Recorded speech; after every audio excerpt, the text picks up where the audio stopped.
Hi everyone, welcome to my channel HSC talk with Waseem में। आज हम बात करने वाले हैं नियर मिस इंसिडेंट और एक्सीडेंट के बारे में। बहुत सारे लोगों को ये कंफ्यूजन होता है कि एक्सीडेंट और इंसिडेंट में क्या फ़र्क है। तो चलिए इस वीडियो के जरिए हम समझते हैं कि इंसिडेंट और एक्सीडेंट में क्या फ़र्क है। तो सबसे पहले नियर मिस के बारे में जानते हैं।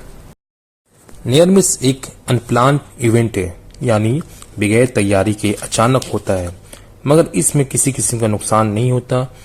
नुकसान हो सकता था लेकिन नहीं हुआ, इसी को हम लोग बोलते हैं नियर मिस। चलिए एग्जाम्पल से समझते हैं।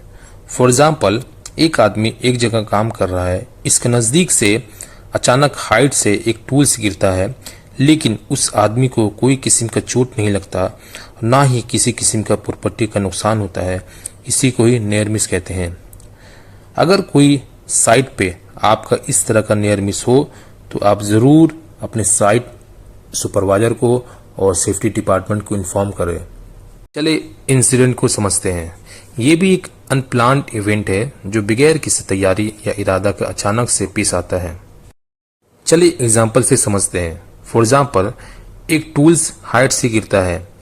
ये एक इंसिडेंट है। अगर ये टूल्स किसी को नुकसान पहुंचाता है या प्रॉपर्टी डैमेज करता है तो इसको हम लोग बोलते हैं एक्सीडेंट। और अगर ये टूल्स मिस कर जाता है, यानी किसी को नुकसान नहीं पहुंचाता, प्रॉपर्टी डैमेज नहीं करता है, तो इसको हम लोग बोलते हैं नियर मिस। यानी एक्सीडेंट और नियर मिस ये दोनों इंसिडेंट में आता है। चले एक्सीडेंट को समझते हैं। ये भी एक अनप्लान इवेंट है जो बगैर किसी तैयारी के अचानक पेश आता है। इसको ही एक्सीडेंट बोलते हैं। चलिए एग्जाम्पल से समझते हैं। फॉर एग्जाम्पल, एक वर्कर लैडर से गिरता है और उसका बाजू टूट जाता है, इसको एक्सीडेंट बोलेंगे। दोस्तों, आज हमने आपको नियर मिस, एक्सीडेंट और इंसिडेंट के बारे में डिटेल से बात की। अगर आपको ये वीडियो पसंद आया हो तो ज़रूर लाइक, कमेंट और सब्सक्राइब ज़रूर करें। Thank you.